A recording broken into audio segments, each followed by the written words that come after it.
partie Stockfish 7 contre Widji-Check. Donc Stockfish a les blancs. Il pousse en E4. Cavalier C6. Cavalier F3. F5. Donc là on voit que c'est une ouverture. Je ne sais même pas comment ça s'appelle. Le pion prend. Tout ça pour prendre le centre. Là, Stockfish continue à se développer en mettant le fou en B5. Parce que le cavalier a envie de venir en E5 où il sera vraiment heureux. Il sera attaqué par aucun pion.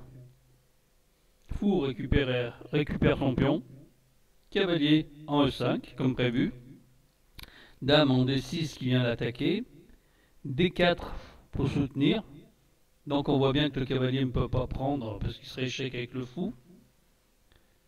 Le fou revient là justement parce que les noirs aimeraient bien échanger le cavalier avec leur cavalier.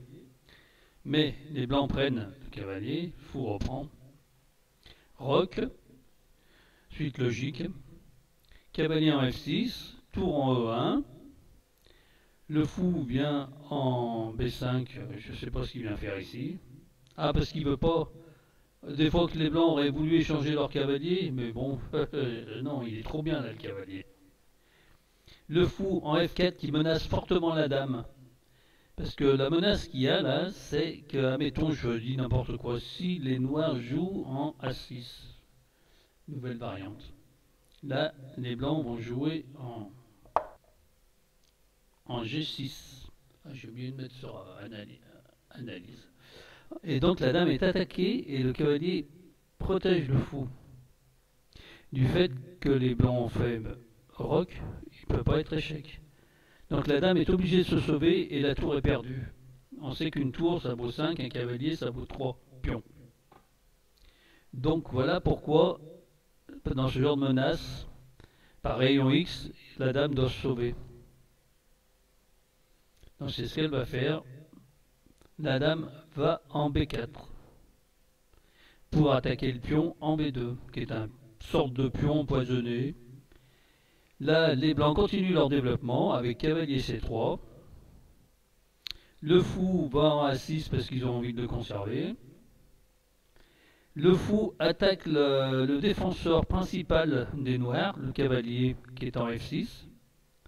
La dame prend en B2 parce qu'ils sont vraiment gourmands. Donc il attaque en même temps le cavalier, mais la dame va en F3 qui protège le cavalier tout en continuant l'attaque. Les noirs poussent en H5 pour une bonne raison, que s'ils poussent en H6, c'est pas très bon. C'est pas très bon parce qu'ils risquent de provoquer l'échange justement de ce fameux cavalier et il vaut mieux éviter parce que c'est vraiment le seul défenseur. Comme la dame est allée manger le pion, elle est vraiment éloignée de son camp. Donc il pousse en H5 parce qu'il aurait pu avoir une combinaison avec la dame et le cavalier qui aurait pu se faire par là. Donc moi je pense que ce coup c'est pour éviter et contrôler cette case. La dame va en F5, on voit les faiblesses, hein, vraiment autour là, du roi noir. Tout en abandonnant son cavalier qui est en C3. Le cavalier menace de prendre en D5, effectivement, et puis si jamais le cavalier prendrait en D5, ben la dame viendrait en D7 et ça serait mat. La dame gourmande prend en C3 sans se demander, en se disant, bah tiens, c'est peut-être pas normal, il y a peut-être quelque chose de pas clair là, si on me donne un cavalier comme ça. Donc là, les fous prennent le cavalier qui est en F6, qui est le seul défenseur par rapport à D7 qui provoquerait le mat. Parce qu'on voit bien que le roi, là, si la dame venait ici, il ne pourrait pas s'échapper, il serait mat. Donc le fou ne peut pas reprendre, hein, évidemment, parce que la dame viendrait là, ça serait mat. Donc le fou vient en B5 pour éviter le mat. Les blancs récupèrent leur fou. Ils le mettent dans cette position. Et là, donc, les noirs, ils ont joué tour B8, qui est vraiment un coup d'attente, hein, on va dire, parce qu'ils savent pas quoi faire. Mais s'ils avaient joué, par exemple, la dame prend D4, alors là, ça serait vraiment très mauvais pour une bonne raison, c'est que la tour en A1 vient en D1 attaquer la dame. Donc si la dame va en C5, c'est une catastrophe, elle va être perdue. On dirait pas là, hein, mais la dame va être perdue. Les blancs mettent la dame en F7, qui est soutenue par le cavalier, échec. Le roi est obligé de se déplacer en D8, et la tour prend en D5, qui donne échec tout en attaquant la dame. Et la dame est perdue. Et là, autant dire que la partie est perdue pour les noirs. Donc ils auraient pu aller aussi en C5, mais bon, c'est pas, ça aurait vraiment été n'importe quoi. Mettons pas en C5, en C3, pour attaquer la tour, justement pour éviter qu'ils viennent prendre là, mais bon. Il y aurait eu pareil, dame F7, le roi, la dame prend, le roi va en D8, la dame prend en D5, échec, le roi va en E8, à ce moment-là, c'est dame en F7, mat, parce que la tour contrôle justement cette colonne D.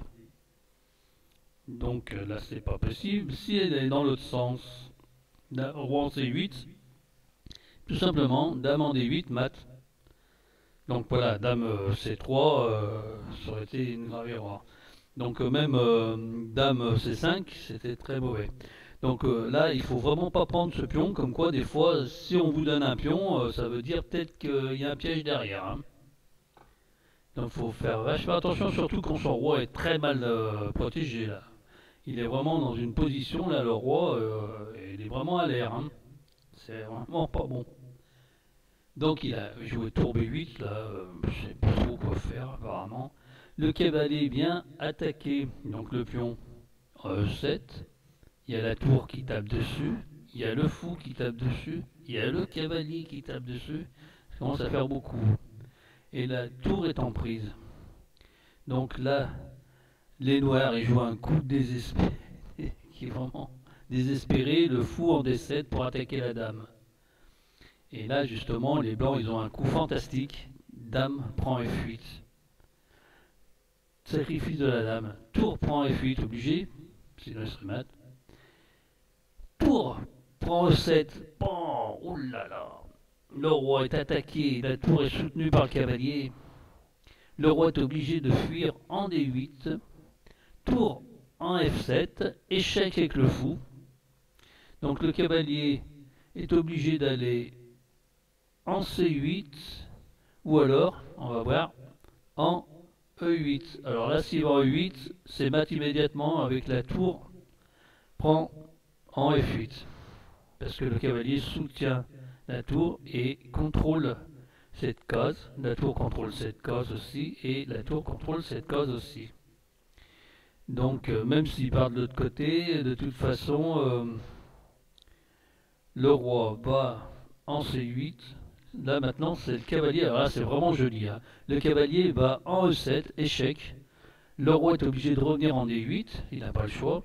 Le cavalier va se placer en sorte de pouvoir faire une combinaison de maths. Le cavalier va en C6, échec, il est imprenable pour la bonne raison qu'il y a double échec. Échec avec le fou sur la diagonale et échec avec le cavalier. Le roi va en E8. Alors si le roi va en E8, c'est tour en E7, mat, soutenu par le cavalier et par le fou.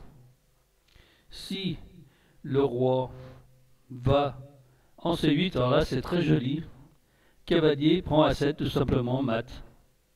Parce que le roi ne peut pas aller en D8, c'est le fou qui contrôle la diagonale. Voilà, une très jolie partie. Je vous remercie. Au revoir.